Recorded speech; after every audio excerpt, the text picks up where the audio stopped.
Hi guys, today I'm teaching you on how to make maggots from chicken waste or poached meat, be your layers, kienyeji. So this method is very cheap. You only need something that can drain water or excess water, and then I usually use my poultry waste. I have kienyeji chickens, so I use natumia gunia, kisha ile waste ama kile kinyesi cha kuku naongeza maji, alafu nachanganya, you mix and make sure that ikuwe wet, not fully soaked, kwa sababu italack warmth. Kwa hizi factor inahitaji joto, ikuwe na maji kidogo, a bit wet, and then kitu yenye unatumia ikuwe na drain, maji isikuwe stagnant.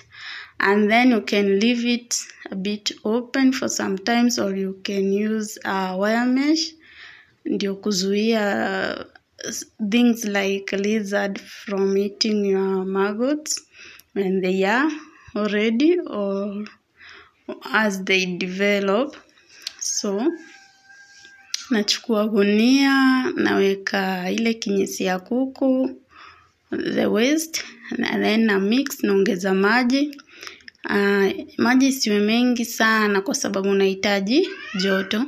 Pia kama uko na kitchen waste kama potato peels, banana peels, pia zinasaidia. Kama hapa niko na waste ya sukuma, ya mchicha, ile ukishakata ile inabaki, the waste, the kitchen waste, inasaidia sana.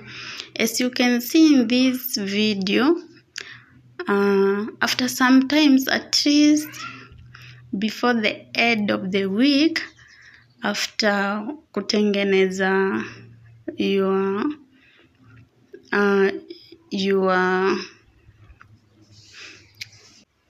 your waste, by the end of the week utapata hizi maggots, and they are very rich in protein for your chicken. Na kama pia uko na fish pods, unaweza